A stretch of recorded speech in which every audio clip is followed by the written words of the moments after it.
Hello, it's Matt Bisogno here again, and welcome to another edition of Silly Question Friday. Now, this one is a video recording rather than the written ones that have preceded it, and the reason for that is because today's subject that we're covering is Geegeez and Geegeez Gold, and it's just a lot easier to showcase things by looking specifically at that element than a written version, which would run to thousands of words, even more thousands than usual. So without further ado, let's get across to the first question. And the first question is from Duncan F, who says, is there a technical reason there isn't a last time out winner feature in Query Tool?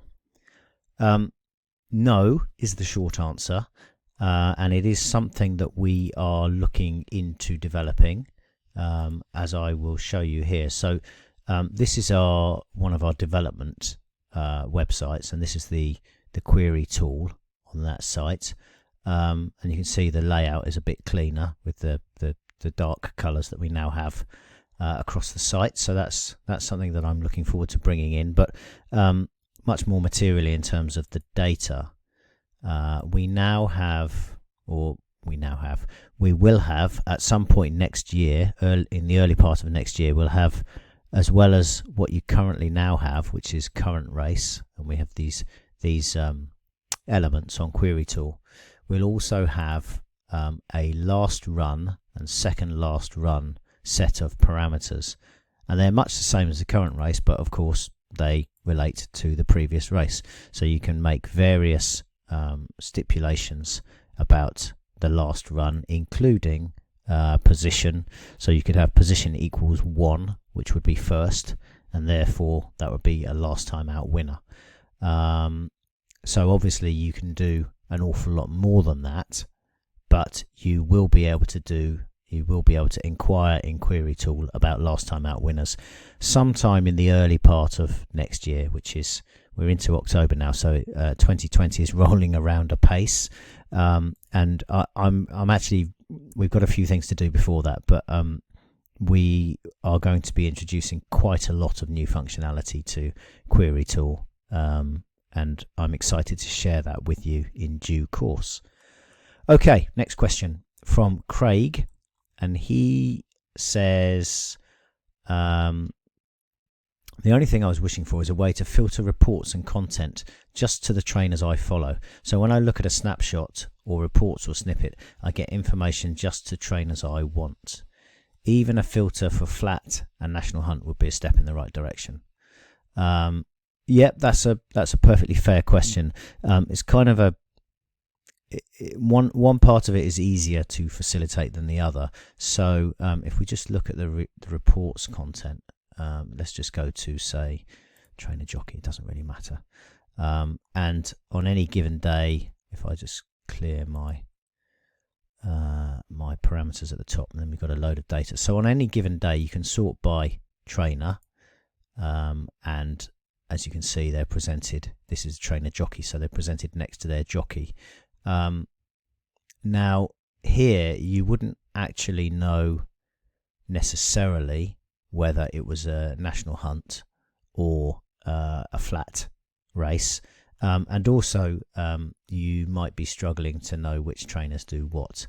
Now we could add, and I've actually long held the idea that we should add a race course filter box. So on any given day, let's put this on course form, and then we can sort by course, and you can see today we've got racing at Wincanton, Nottingham, Newcastle, Navan, Ludlow, Kempton, and so we could have just like a drop down here with a list of today's courses, and you could just click on the course that was relevant to you. And even if you weren't on one of the course views, so if you're on the 30-day form view, you'd still get that filtered data specifically for the course. Now that would help you obviously if it was a National Hunt race or a flat race. That would be one thing. In terms of sorting by track or by trainer, I think one of the things that I would say to you, Craig, and to others who might have similar requirements, is to use the report angles setup. Now, again, I haven't really got time to go into that in detail here, but I will just touch on it quickly. So if you hover over report angles in the reports list, there's this sub menu item, my report angles settings, and if you go to that, there are a whole bunch of defaults that you can select. You can reset defaults, and you can turn things on and off here. You need to check the user guide to work out how to use this, or I'll do another video another time, but I haven't got time today. In any case, once you've set all that up, everything you have to spend a little bit of time, maybe 5, perhaps even 10 minutes, gosh, setting that up in the first place. But once it's done, it's done. So every day you get your content in your report angles. This is my report angles, and again, it's from the reports menu list. So if I click on that, it's just going to open this page again. Let me just go somewhere else and then come back to this, because I just want to show you how I sort it. So I'm going to go down to my report angles, click on that. Right, so it's loaded up the data, and you can see that by default it's sorted in time order from the first race to the last race. So I can sort by course, and there, because it was already loaded into time order, I've now got time and course order, so that's quite useful if you like chronology. I can also sort by trainer, and then I've got quite a neat, I can go through these and I can say, right, Charlie Appleby he's a flat trainer, but some of these would be dual purpose. Michael Blake, for instance, in this case it's Kempton. Now Kempton is a dual purpose track as well, but Megan Nichols is a flat jockey, and if you know that kind of thing, then that's going to help you. If you don't, it's still a bit suck it and see. But I do think this is, using report angles is a good way to identify your trainers, and of course you've still got a long list here of all the qualifying trainers today, so there's still some work to search through them, but it's a little bit more expedient. Again, I think we probably realistically we can add the tracks, and we can probably add the race codes as well, but doing something to search by individual trainers is going to be more of a challenge, and I'm inclined to say we won't be able to do that anytime soon. I know you appreciated that in your question, Craig, and we probably look to do, certainly to add in a race code parameter such that you can look at flat, all weather, or national hunt. Okay, so that's that. I hope that's at least a little bit of colour, and maybe that's a helpful idea to get to what you want a little bit more quickly. Now then, Ben C writes, thanks for this, great idea. A few questions. Okay. Question 1, will there be a Breeders' Cup supplement again this year? This was brilliant last year and saved me a ton of time researching races I know nothing about. The answer is yes, and work is in progress. This is my schedule for the Breeders' Cup. As you can see, well, I'm recording this on Wednesday the 9th, and I can tell you that I haven't done this yet. So it might be a long evening. But that's fine. I kind of love this stuff, so bit of a geek out for me. The missus doesn't really understand, but she's been with me long enough now to know that she doesn't need to understand. She just has to tolerate. So anyway, that's that. The answer to your question is yes, there will be, and I'll be sharing more information about that as the month goes on, because it is only about 3.5 weeks now until the Breeders' Cup, and that's pretty exciting for me at least, and hopefully for you as well, Ben, and perhaps one or two others. Okay, question 2. With Query Tool, is there a function in Geegeez where any selections that match the criteria I set in QT are emailed to me? No. We don't email Query Tool selections at this time. We could do that, and we may look to do that next year, but we don't at this time. As you probably know, we do have if I find the right place, a query tool angles report, and this is individual to each user, each one of you. If you've got angles saved in query tool, then they will appear on a report like this, and again it's all sortable and searchable and of interest. And just to showcase the other element of this, which is quite handy, is of course these query tool elements get flagged up on the race card as well in the blue number boxes. So I've picked a race where I know there's a couple. You can see here there's a blue number 1 in Park Lane Dancer, and that's because it's one of my query tool angles. If I hover over the name of the angle, it reminds me what the parameters were, because I'm bound to have forgotten since I set it up. So that's pretty handy. And the other thing to say about those is if you click on the blue question mark in the menu bar, the heading bar, like so, it will open the data for those where there is data. And in this case, it's telling me that David Probert is riding this horse, and that this horse is by one of my underrated sires, in this case Elzarm. So that's query tool angles. So no, it's not emailed, although as I say they could be. But one of the things that we're mindful of with emailing is, for example, just looking at my query tool angles here, where I haven't actually got that many. There's only kind of 1, 2, 3, 4, 5, 6 angles set up, and it's a lot of rows of data. So if we were to put this in an email, it would be a big email, and that's kind of what I'm a little bit apprehensive about. If you multiply that by the number of users who might require this, it's quite a significant chunk of data that we'd be pinging out each night. So, but I think this is a good halfway house. The data that you need is available in a holistic, in a top-down view. So this is all of today's QT stuff, and then within the card it's available in a bottom-up kind of way. When you're looking through the race cards, you see those, you can see those elements very easily within the card, and again you get your reminders of who they are. These are the Geegeez jockeys, for instance: David Probert, Mitch Godwin, Canon Rodriguez and Rex Dingle currently. So that's that. Okay, the third of your 3 questions. I love some kind of blog post on early season national hunt betting. Always the most unprofitable time of year for me and many others, Ben.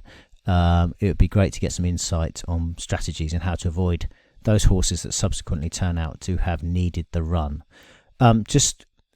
Yes, certainly we can do something on this, but just to offer a couple of quick ideas up. Just bear me a second. Yeah, so if we go to the 2:15 at Ludlow today, I did. This is a race where I wanted to use this horse, Don Levant, in the wind, I think, as an example horse. It's not run for 175 days, which is basically 6 months. Now, there's a couple of things you can do. Firstly, you can look at the trainer form, and that will tell you Evan Williams's record with a horse off a 60+ day layoff. And you can see that 8.5% strike rate compared with an overall strike rate of about 10%, and in handicaps 11%. So that's significantly below his overall strike rate, which would be a reservation. The other thing you can do with horses that have run a bit is you can look in the full form at how they've run off a layoff before. And in the old days, we just had this 60+ days button, but now we put these bars in to highlight breaks of 60 or more days.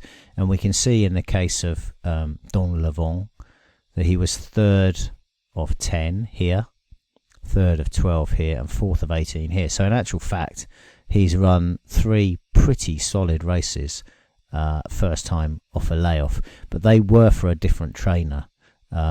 So you kind of, as with everything, there's no single answer. You've kind of got to amalgamate a bunch of information and come up with a view. In this case, the views are conflicting. The horse has shown that it can run, although it hasn't won, it's run very well in decent races. Certainly this race at Chepstow and this race at Newbury, which is a listed bumper. It's run very well both those times. So the horse is capable off a layoff. The trainer does win races off a layoff, but as you can see, it tends not to overall. I think in the context, and then you'd be taking in recent form where the trainers, really, I mean, these are not good figures. You're kind of looking at a trainer here who is either out of form or his horses are coming on for the run. And this horse is the 3-1 second favourite. So none of that means this horse won't win. As you know, any horse can win any race, but on balance, I'd probably be against it in a handicap chase where others have got the benefit of recent form and a recent run. So there we are. That's the answer to that. It's not quite the answer you're after. The answer to that is yes, we can do more stuff.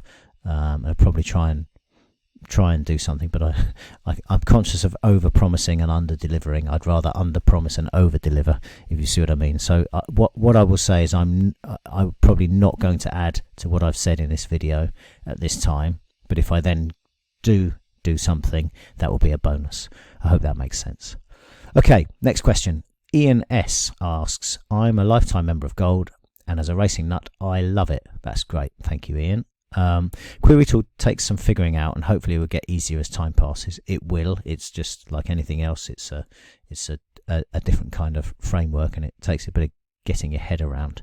My question is, could you put the tracker on the race cards, as this would make it much quicker to use that tool?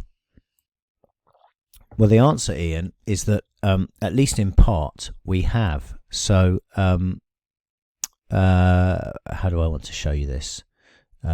Let's say we wanted to add Don Levant here to our tracker. There is a star, and I appreciate they're deliberately kind of in the background because I don't want them. I want them to be unobtrusive. So if you're not looking for them, or if you're not aware they're there, you might not even see them. And perhaps that's the case for you, Ian.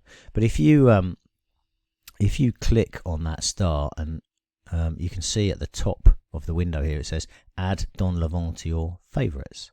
So if I click OK, and now if I go to my tracker, these are my tracker horses, and you can see that my selections runs, Don Levant is added there, and he's added into the list here. Now I could add a note, let's just say added for video purposes.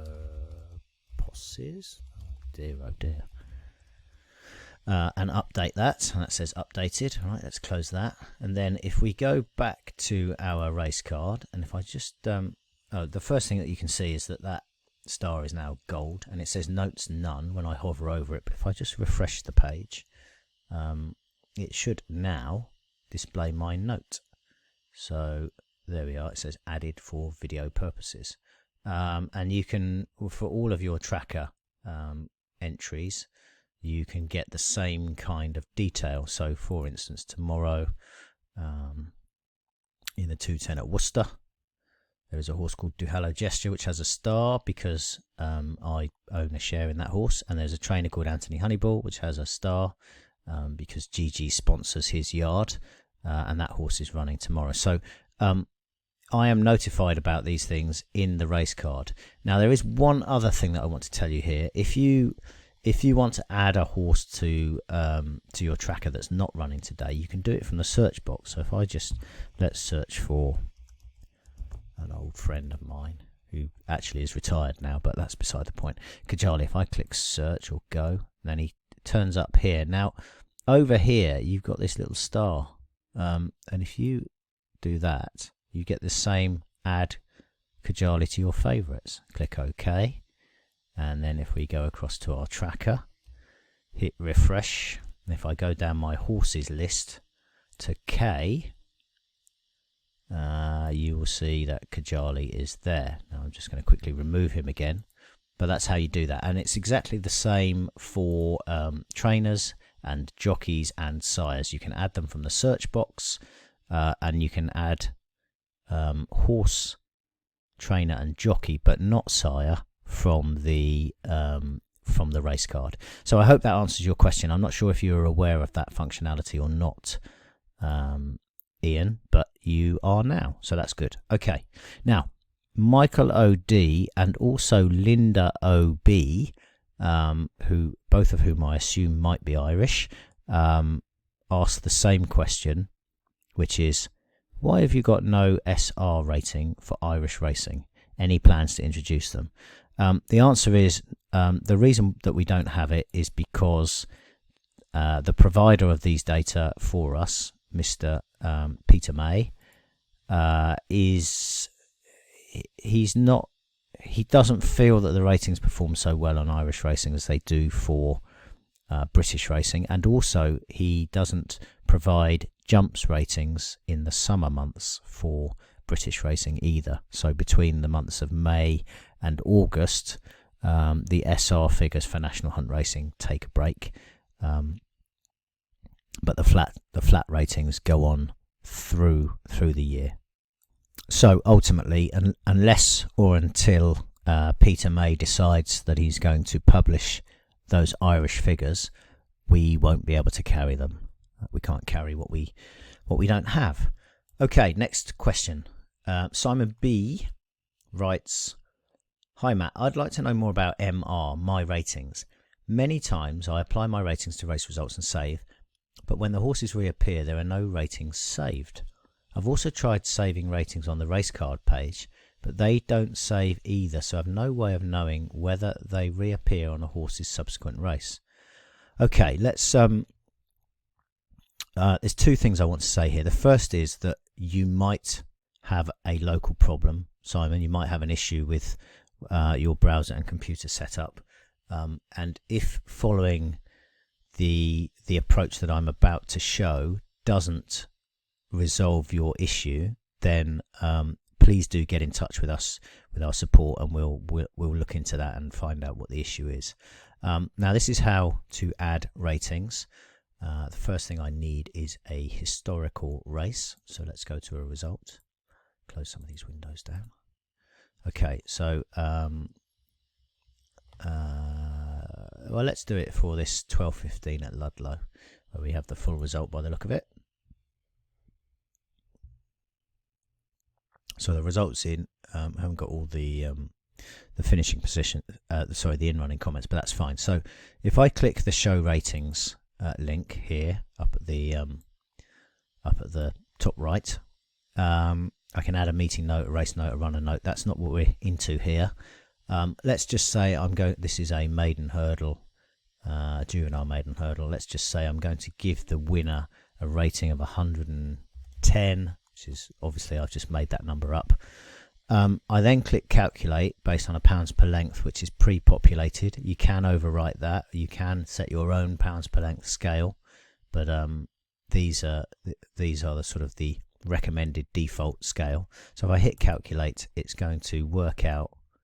I can't do it for this race. We haven't got the beaten distances. Right. Okay. Let's start this again. So we'll just go to yesterday's racing, and we'll pick out a race. Dreamboat Dave's race, and let's say he was 55 and he won by 2.5 lengths. Let's just give him a rating of 60. Okay, and we'll click calculate there, and now you can see that the other horses have got their ratings based on the weight that they're carrying and the distance they were beaten. And if I click save ratings over here, that's that. Now if I go to the full form for, well, any of them really, right, I need to do one other thing. No, I don't. There it is. So you see over on the right hand side here, we've got this R1 column. This is the ratings column, and that's the 26 is calculated for this 10th of 12th run. So if I go to the result and go down to that horse, which is here, Sunshine Coast, you can see his rating of 26 there. So that's as it should be. Now if I look at the card, it's updated the inline form to show that last run, 10th of 12 yesterday, and you can see the R1 rating there of 26. Now in order to see all of this, you need to go to your My Geegeez page, and you need to turn, as with any number of other elements, you can show them or hide them. And down here in the ratings section, you can display any or all of, easy for me to say, official rating, racing post rating, top speed, and this R1, which is your user defined rating. So I've switched this on for the purpose of this video. I don't normally have it on because I don't use my ratings, but I switched it on to illustrate this. And as you can see, those data have saved for this horse. So let's go back to that result, and you can see that that the numbers are there, 60 for the winner, and they appear in the form. So if I go to the winner, which was Dreamboat, you can see he's got that 60 over here on the right hand side. Okay, so that's how it works, and that's how to display it. Now, as I say, Simon, if you're having a problem with that, then do get in touch with us, and we'll work through what the issue is and get you sorted out. Now, you did also refer to the rating functionality on the card, which is something else that I have switched off. Now, this is MR. So what you can do here is, if you click the MR in the heading bar, as we did previously with the blue question mark, it will open it up for all runners in the race, and you can write your comments and your rating and your odds in here and save it. So for instance, if I put my odds, if I put 4-1 and save, calculates that as a 20% chance. Then if I make this 4-1 and this 4-1 and this 4-1, I just save that, and then you can see that it works out the percentage chance for each runner, but also the total book for the race. Now, if you go from this race to another race, so let's just go to the 2:15, and then let's go back to that race, if I can. I think I can. Let's just refresh that a second.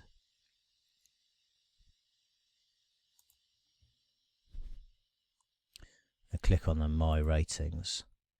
The data is those data are still there, you see. So I'm not entirely sure what the issue is locally for you, Simon, but as I say, do get in touch and we'll try and get that sorted out. But regardless of that, I hope I've been able to showcase how you can use those two features. Just to very quickly explain the difference between the two, the ratings that we put in for results are obviously after a race has been run. So this is when you're looking at the runners in this race on their next run. You'll have a figure that you've allocated for this performance. The ratings on the card, you would generally be looking, these are before a race, so you'd generally be saying, looking at a horse's overall form profile, adding some notes in here, giving it a rating based on everything that you know about the horse and the race in context of each other, and you do that for whichever runners you're interested in, and save those details. They will not save to the result. This rating on the result tab and this rating on the card tab, they are independent of each other. So the rating on the card tab is a forward-looking rating. It's a rating for today's race that you have added based on your research of the card today. The rating on the result page is a backward-looking rating. It's a rating that assesses the performance of the horse based on its finishing position, and you might add any detail about what happened in the race today. So if you're not into ratings, completely ignore that.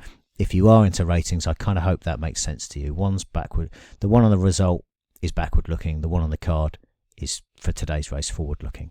Okay, next, let's move on. I'm conscious of the passage of time and quite a bit to go through. Tom K says, is it possible to look at owner stats per stable or too difficult? No, it's possible to do that, and that's something that we're going to add into Query Tool. So it will go under runner, and we've got sire, horse, dam sire, trainer, jockey.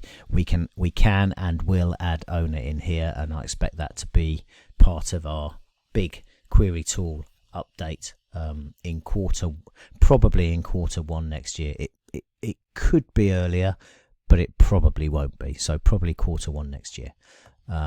So we'll have owner data there, and I'm looking forward to that because like you, Tom, I think it will identify some interesting angles using owner, particularly with somebody like JP McManus, let's say.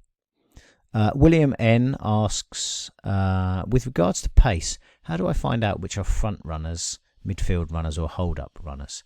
Now, excuse me while I drink some tea. One take wonder, as always. Now, the important thing to say here is that William is a free follower. That's perfectly fine. You're very welcome, William.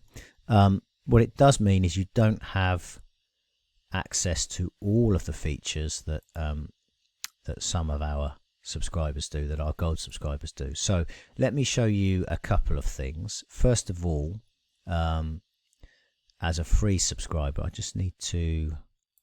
How am I going to do this? Let's just open up. Oops. Let's close that. Right. Let's just open up a new tab where I'm not logged in, which essentially means I'm a free subscriber. If I go to the race cards in this context, you are not currently logged in. That's right. So if I go to the 115 race here, I don't have a pace tab, but what I do have is a full form tab. And if I look on the full form tab, I can see run style data for a horse's last 4 runs. And in this case, you can see it was prominent, held up, midfield, and held up, with the other 2 possible letters being L for lead, and there isn't one here, but sometimes you get a U for unscorable. But we can see here that that he's prominent, held up, midfield, held up, so he actually doesn't have a distinct run style. Now, what you can do if you're a free subscriber is you can go from runner to runner, and you can assimilate that data manually. It's a bit of a faff, but it's still better than what you have to do on the Racing Post and other websites, where you've got to look at the comment and then work out what kind of run style the horse did from that comment, and then assimilate all that data. So you're still a step further forward, even if you're a free subscriber. Now, of course, if you're a gold subscriber, you get life is simpler, and that's the purpose of gold. So we have a couple of features here. So obviously we've got our visual pace map, which you can sort just by clicking in the header bar. Pretty much everything in Geegeez is sortable by clicking on header bars, and we can see in this case that we think Wolfcatcher is not a leader. He's a prominent racer, but he's a prominent racer in a field of largely mid-division and hold-up horses. So he'd be the most likely leader, but it's not impossible that a jockey on one of these other lads says, well, there's no pace in the race, I'm going to go on today. This is clearly a visual perspective of the pace map. We also have a data view, so the graphic radio button is clicked here. If you click the data one, you see this, and this tells you the last run, second last run, third last run, fourth last run, and we've got various things like the total of these scores, the average of the scores, and the percentage that the total is of the overall total of all of the pace scores. In other words, how much of the pace one horse is expected to take up, and in the case of Wolfcatcher, it's roughly a third.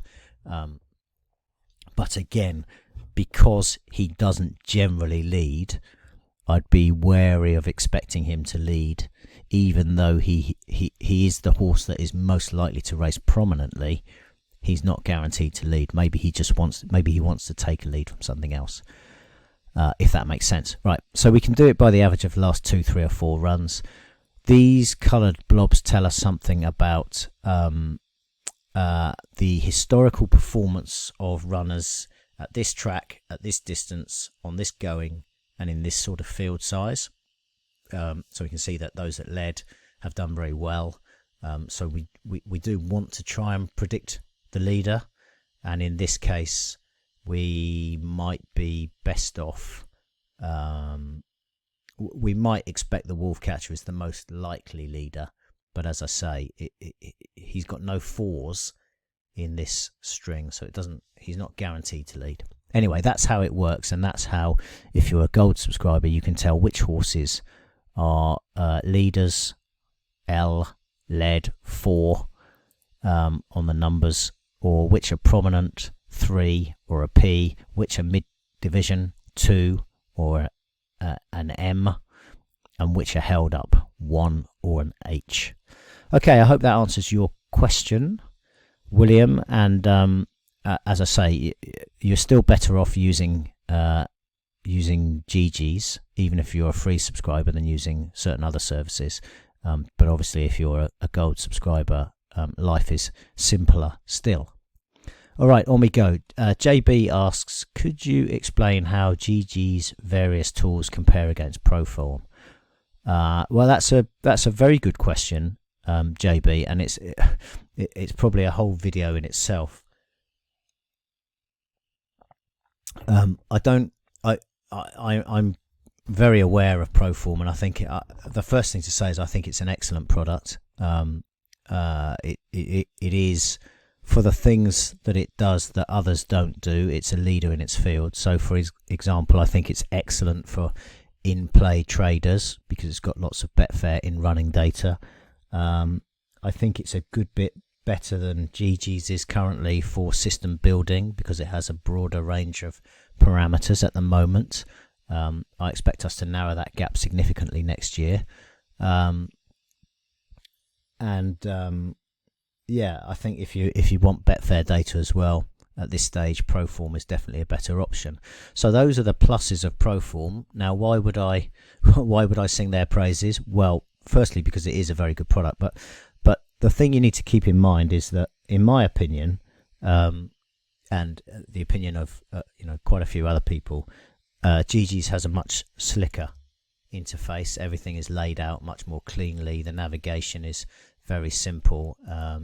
You can get to various cuts of data. There's lots of information in the page, but it's all compartmentalized. It's all hidden away unless you actually want to look at it. So the page is not overly cluttered. We've got various views of information like form profiling and so on, which Proform doesn't have. So I think we deliver race cards a lot better than they do. I think our data is easier to access than theirs. It's all web based, whereas a lot of theirs is a software download. And probably most materially of all, Geegeez is a third of the price of Proform. Now, as I say, if you're an in-running trader, or if you want to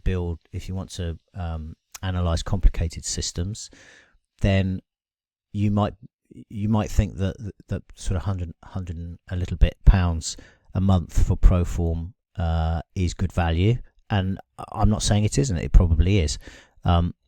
If you are more interested in race cards and pace and form profiling, and report output and deep tracker tools and stat of the day and so on, then Geegeez is unquestionably the value option, in my opinion.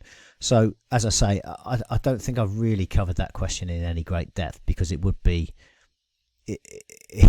it's a big question, and there are other products out there. Although I think these days Geegeez and Proform are probably the two that are kind of setting themselves apart from the rest, I'd say now. And as I say, there is that price differential, but if you're a trader or an in-running player, or if you're interested in deep systems analysis, then you might be better served with Proform if you can afford it. Otherwise, I think Geegeez is going to give you what you want for a lot less moolah.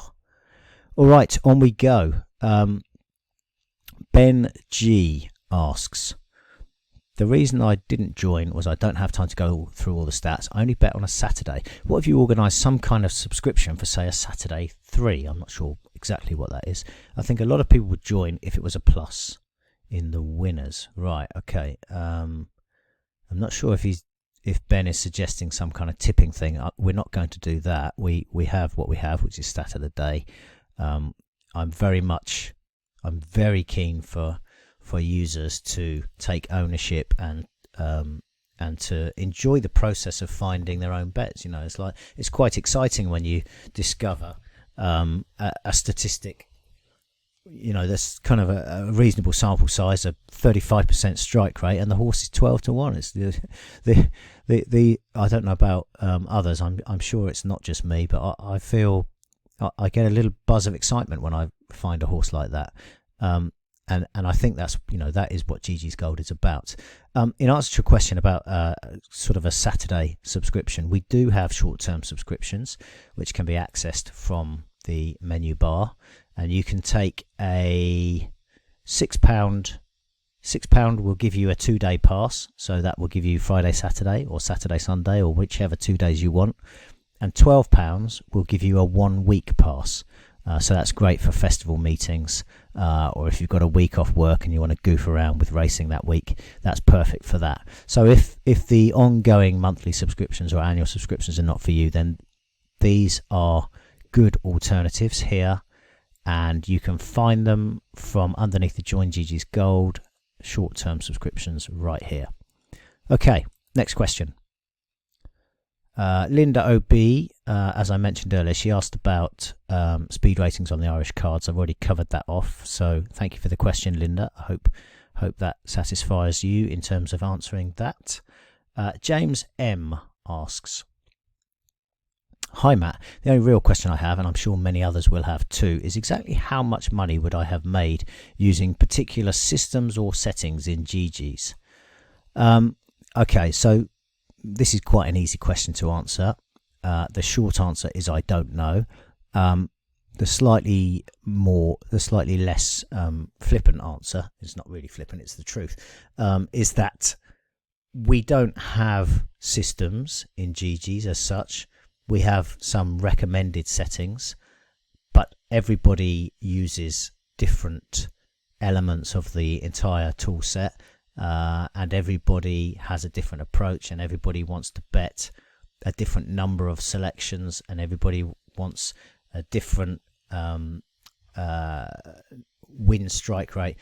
Essentially what I'm saying is that all of us are different, and all of us approach the puzzle in slightly different ways, and as such it's basically impossible for me to say how much money you would have made doing X or Y. Now, what I can say is you can look at any trainer angle or jockey angle or whichever statistic you're looking at any point in time.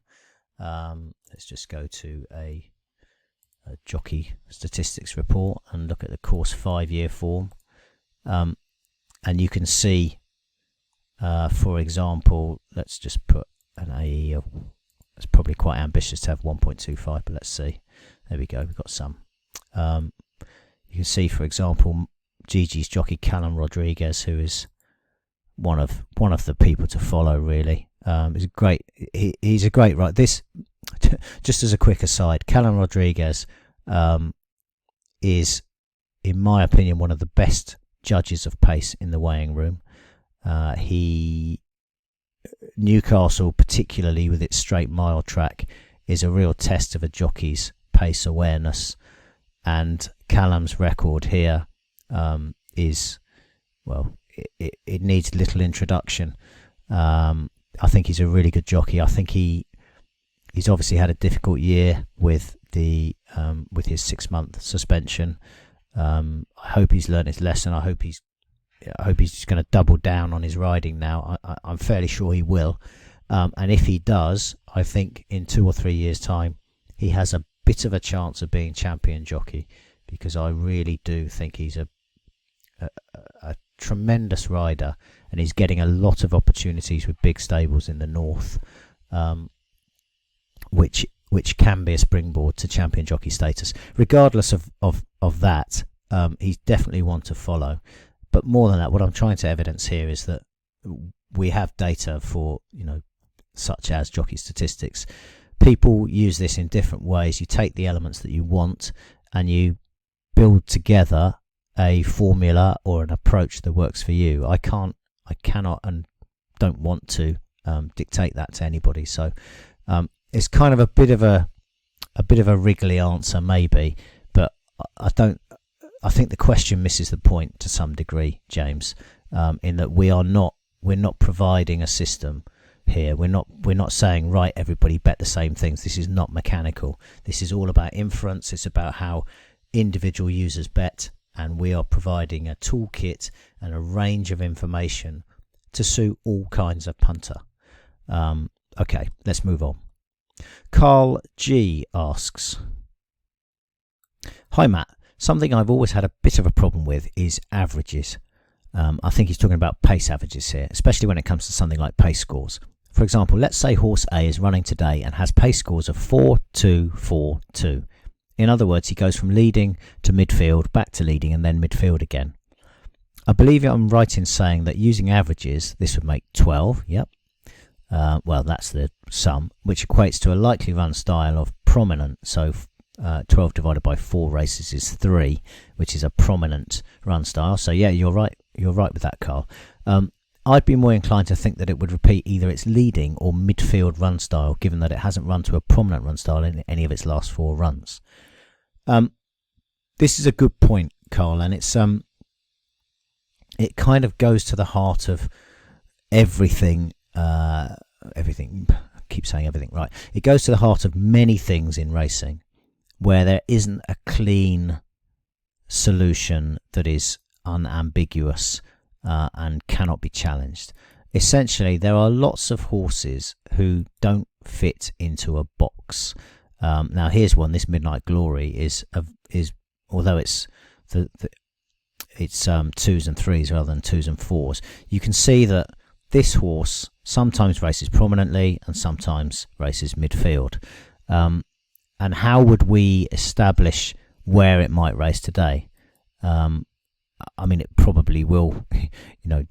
That's probably a good estimation of it. But these pace maps they're a blunt instrument. They're not perfect. They can't be perfect because very often, particularly in races where horses are less exposed, where they've had less runs, horses might very well change their run style. So we can't hang our hat on these as though this is an absolute certainty that this is how the race will be run. Having said that, they are a surprisingly accurate barometer of how races will be run. So in this case, it would be very likely, in my opinion, that one of Henrietta Bell and Inessa, these two here, would lead in this race. And equally, it would be quite likely that a wee minute and perhaps one or two of these others would be hanging out the back early. And these would be in the middle of the field. Now, the exact sequence of them is neither here nor there, really. What we're trying to get is a flavour for the run style. And we're getting into a really key element of betting in general terms, and this is a good illustration of it. Sometimes we just don't know, and that's fine. If not knowing the specific run style of a given horse is going to cause you a problem and lead you not to want to have a bet, pass the race, move on to another race. It's not a problem. There's about 40 or 50 or 60 of them every day. So don't force this stuff. That's the key. Let the bet make you, as my old mate Michael Pizzola says. It's if you don't know, you don't know. You don't have to know. Go to a race where the elements that are important to you offer a degree more certainty. And I use the word certainty in a very, very loose sense. I hope that adds some colour there. I'll just check my notes to see if there's anything else I wanted to say on that. Yeah, one other thing that you could do in the example of the 4-2 horse here, you could say, right, well, his last 3 races, he's led in 2 of them, so he might be more likely to lead than not to lead. Now, again, we're kind of making an inference that might not be there, but we do have the facility by changing the average to the last 2 or 3 runs to shake things up a little bit. And again, in this case, we've got the same 2 horses to the front and the same horses at the back. But sometimes this might make a difference to the approach. What I would tend to do, for example, in a 2-year-old handicap, where the way horses have been ridden in maiden races may be different from the way they'd be ridden in a handicap, and they may have only had they may have had no races in handicaps, or they may have had 1 or 2. I would tend to go to the average of the last 2 races, rely on the more recent evidence. Where you've got a bunch of exposed sprint handicappers, for example, I'd be happy to do that. Use as much evidence as is available to us in the last 4 runs and go with that.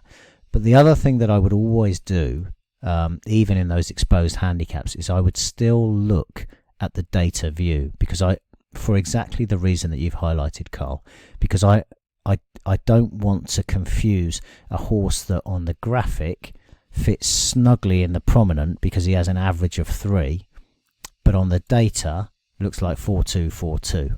So we need to be aware of these things, and the way we make ourselves aware is to switch between graphic and data, and none of this stuff is cast in stone. None of this stuff presents us with certainty.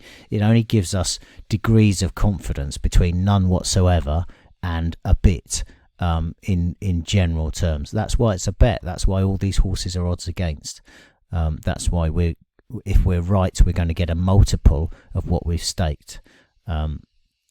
That in essence is the game, and as I've said already, it's about pulling the various elements together into a single view of the race, where one horse either stands out as by far the most likely winner at a nice price, or stands out as having a chance and looks the wrong price. And again, what is the wrong price? That's something that comes with experience and judgment.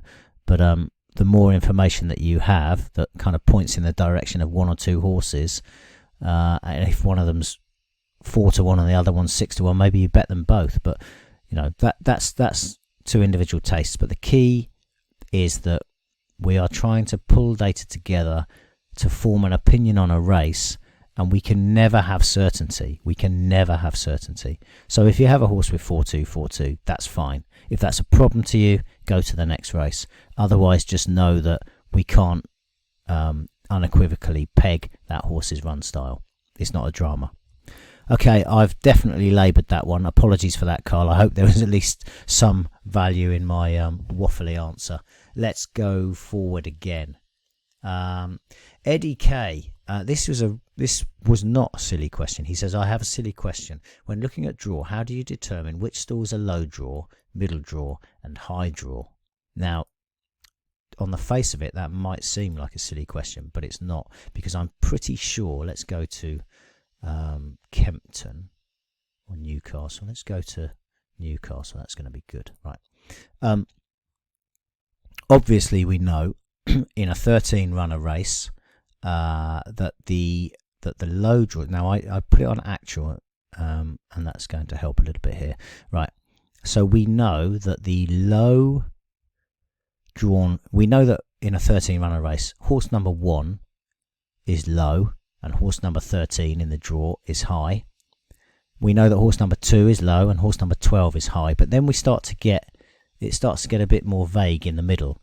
So if this was a 12-horse race, we would know that stalls 1 to 4 would be low, stalls 5, 6, 7, 8 would be middle or medium, and stalls 9, 10, 11, 12 would be high. But it's not. So if that was 12, let's just make that 12, right? Nice and simple. So you see now, all of these have the same number of runs. So it's nice and clean. They've all got 10 runs, nice and clean. But if we make it if we make it a 13 runner race, then all of a sudden we get this kind of thing. So what's going on here? Well, what we can't do is divide 13 by 3 to split it into low, middle and high. We can't have 4 and a third stalls in low, middle and high.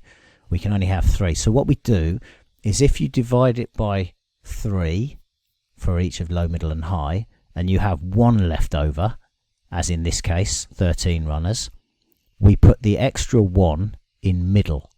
So here we've got 13 divided by 3 is 4 and a third. So we've got 4 stalls in low, we've got 4 stalls in high, and we've got 5 stalls in middle. And so we've got 4 eighths here for low, that makes 32. We've got 4 eighths at the top, 10 to 13, that's 32. And then stalls 5, 6, 7, 8, 9, 5 eighths of 40, this number here, that's the middle. Okay, so if you divide the number of runners by 3 and you have 1 left over after your whole number, 4, and then we've got carry 1, the 1 goes in the middle. If it's a 14 runner race, you're ahead of me here, aren't you? The 2 over go high and low. So in this case, 14 divided by 3 is 4 and 2/3, or 4 in each of them and 2 left over. So we put the 2 left over, 1 in low and 1 in high. And here we've got 1, 2, 3, 4, 5 in low, 5 11s are 55, good.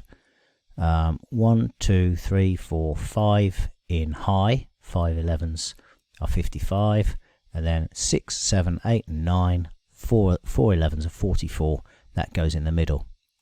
So I hope that clarifies that. It's the only sensible way, it's the only mathematically repeatable way of doing this. It's not perfect, as I've said already, nothing is perfect, but it's the cleanest and we feel best solution to dividing the draw into thirds. And obviously you can do all sorts of stuff with IV3 and various things to smooth the curve and to get over these kind of these convenient chunkings that we do to make life easier for ourselves. So not a silly question at all, Eddie, a very good one, and I'm glad you gave me the opportunity to answer that. All right, David L, what did you have? Yes, I like the concept of the draw and pace options, but they can be incredibly small samples.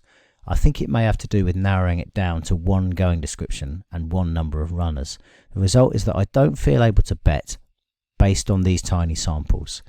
Another really good question, David, and I'm not going to apologise for sort of to some degree going over the same ground here. It is the case that sometimes there is not enough data. There are not enough data, right? We can't make a sensible judgment on the race based on the information we have because there isn't enough of it. But sometimes what we can do, and I'm just going to go to because the all-weather tracks actually do have quite a bit of data. I'm going to go to Ludlow here. Let's pick a race at random. I hope it's a good one for illustrating. Sometimes we can say, Ludlow's not going to be good because there is no draw at Ludlow. All right, let's try Nottingham and not a maiden race. A handicap at Nottingham. Right, here we go. Okay, we go to draw. So now in this case, today it's heavy ground. It's actually, I think it might have gone soft. So what I'm going to do is I'm going to make this soft to heavy. And by doing that, what we do is we go from there are 4 wins here, right? So we've got a sample of 4 races. And going from soft to heavy, we now have a sample of 24 races. Now, already in that one change, you might feel, David, or another user might feel that is not representative of today's race. And if you feel that way, that's absolutely fine. This isn't an approach for you, and you can't really use the draw pace as a determining factor in your betting. Personally, I'm okay with that. Soft to heavy, I think, when it's wet at Nottingham, I think that's fine. I've got a bit more data now. The other thing I can do is I can expand out the number of runners in the race. Now, in this case, it's a 10 runner race. I'd be happy to go 8 to 12 there. If I had more data, like on the all weather, I'd be happy to go 9 to 11. I'm not averse to tightening this range as well as loosening it when necessary. And now I've got 30 races in my sample.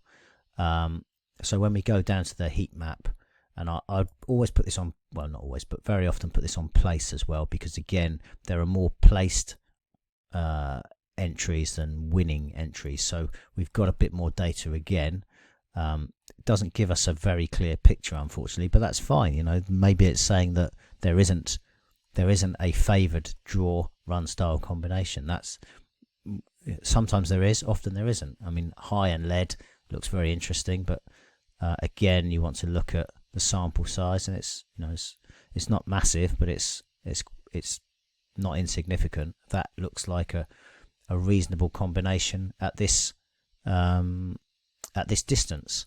So that's that. The last thing that you can do, and I am actually a little bit apprehensive of this personally, is you can change. This is a handicap race. You could change it to be all races. So then you'd get maiden races and group races and whatever.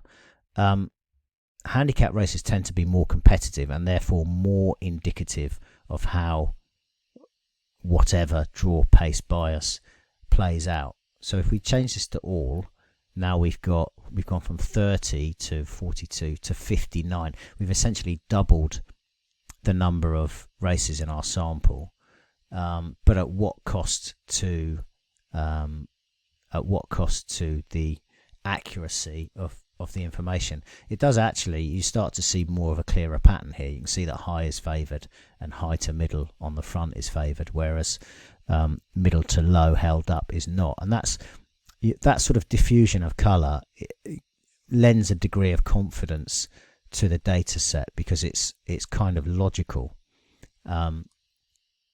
But that's neither here nor there. What I wanted to articulate is, if the sample size is too small, the things that you can do is you can expand out, like sensibly. I'm not going to go from heavy and put in good to firm to heavy just to get a bigger data set, because that doesn't really make any sense.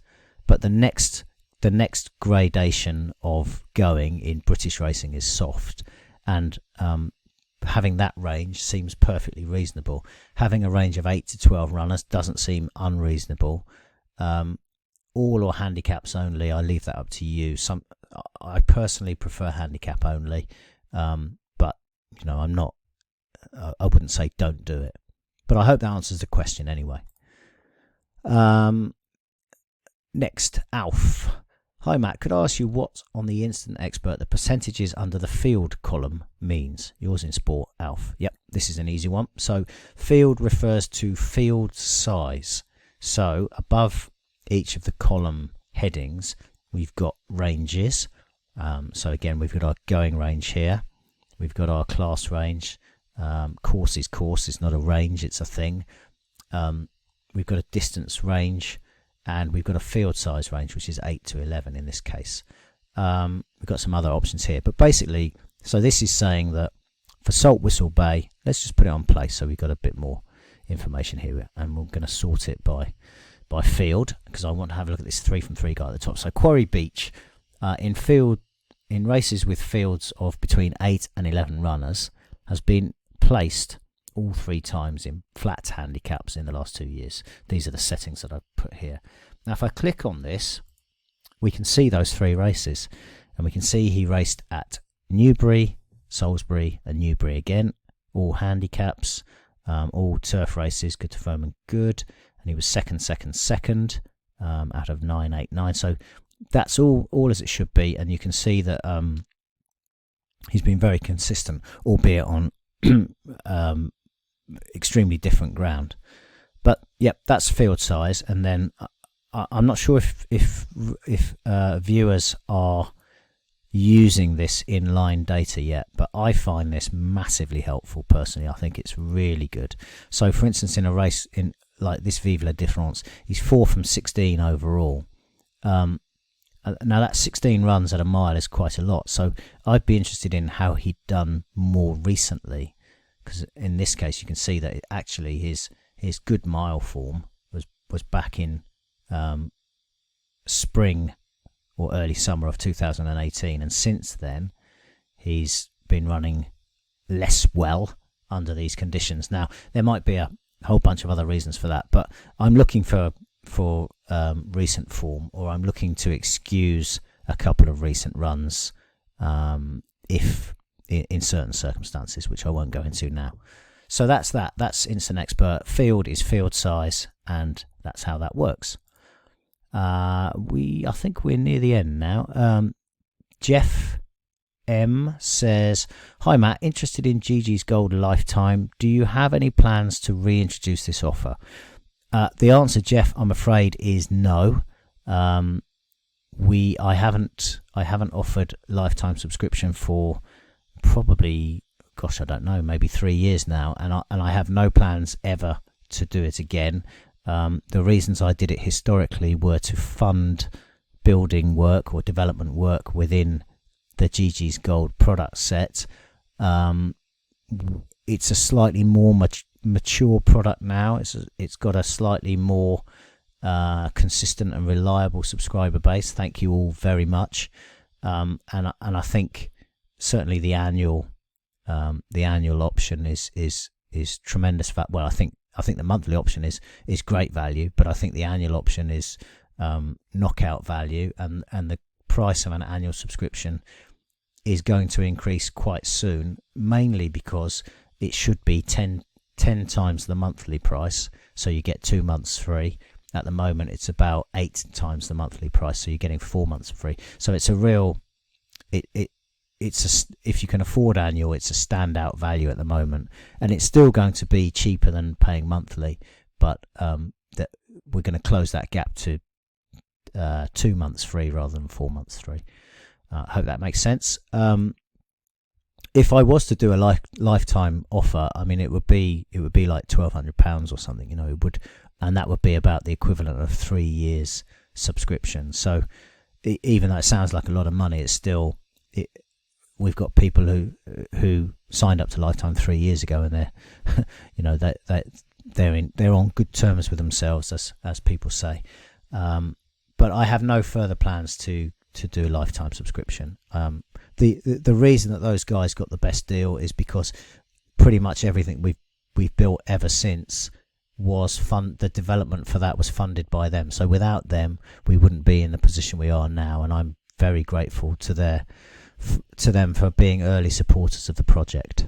Okay, again, I probably laboured that one a bit too much. And we'll move on to Peter B's question. Matt, meant to reply to your original email, but it went out of my head. Not a question as such, but a suggestion. I think a regular short video or article would be useful, highlighting an approach taken to finding a bet the night before races. I know Geegeez, apart from stat of the day, isn't a tipping service, but what I mean is a methodical combining of various aspects of the site and the thought processes that go into it, even if it doesn't result in a bet at the end. Just to keep various parts of the site fresh in people's mind, maybe even open it up to subscribers to offer their methods and processes up for the benefit of all. I know I have often felt a little overwhelmed sometimes with the range of options available. Add in time constraints and people may wonder whether they're scratching around in the dark, getting disillusioned maybe. I think this is a really good point, Peter. I think that the observations you make are very well expressed, and they reflect the experience of a lot of subscribers. And we do some things to try to help with that, but in the last year or so, probably haven't done enough to help to break down those feelings of overwhelm and to show various strategies and approaches. There is, of course, stuff in the playbook. There's videos on the My Geegeez page, and various other elements.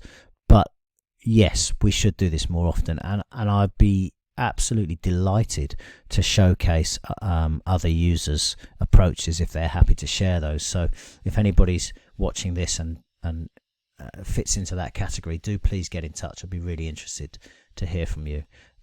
Certainly as we go into 2020, I'm probably going to have a bit more help on the site, and I would expect that help to be producing some of the how-to content. So they will be looking at something like this in the early part of the new year. So thank you for the question. Those are very much shared sentiments by a number of users, and we'll definitely be looking to help you guys out. Getting towards the end now, you'll be happy because we're an hour and 10 in. Declan McKay said, "Hi Matt, just one question really. How likely is it that the best Betfair SPs could be added as a filter similar to the odds filter in the query tool? For one of those people who uses the exchanges, it would allow me to analyse angles with more accuracy, especially any laying angles." Really good question, Declan. Really fair point. We will be adding Betfair data to Geegeez Gold in 2020. We already have a pretty good idea of how we're going to go about that. We already have tacit approval from the guys at Betfair to use the data, to publish the data, and we actually have a few other plans in mind as well, which I won't go into further detail at this stage. But the answer to your question, how likely is it, is very likely. So again, I know I'm promising a lot of things for the early part of 2020, but we are expecting to be busy, and we're playing catch up a little bit after a couple of infrastructure projects this year, and we definitely have this in mind. Okay, and finally, I think Ramsey Mack says, "Hi Matt, hope you're well. Why is it not possible to print your race cards?" That's a fair question, and the answer is that if you wanted to print that view there, you could, and maybe that would be useful. But what if you wanted to print the horse form, the jockey form, the trainer form, the head-to-head record, the comments, and the breeding data for each runner, breeding and sales data? You would have yourself quite a lot of information in your race card. And then what if you wanted to print the full past performances of a runner? Not sure what's happened there. There we go. The full past performances for each runner. Or if you wanted to add in the instant expert, and just a little glitch there. What if you wanted to add all those data in? Well, you'd end up with a very, very long printed race card. So that's kind of an excuse up to a point, because actually there are things we could do. So we could create a bunch of configuration options where a user could choose which elements they wanted to print. It's not a priority right now, but we might get to it in due course. Certainly a not a basic version, but a sort of a light version, if you like, with not all of the data in it. It's a good question, and I hope that we might be able to do something, but I have to be honest and say it's not a priority at this time. Okay, and that concludes this Silly Question Friday video style-y. As usual, the production standards are not quite Netflix level, but I hope that the content was as compelling as anything you've seen on video on demand in recent times. That's a slightly ambitious statement, maybe. Nevertheless, I hope you've had some value from this recording, and please keep your questions coming. This is how we improve. This is how we know what you're thinking and what reservations you have, what interests you have, and so on. So don't be shy. We're always here. We're always listening. You'll always get a reply either from myself or Chris. And thank you very much for being a gold subscriber if you are. Thank you very much for watching this video regardless. And this is Matt Bisogno saying goodbye for now.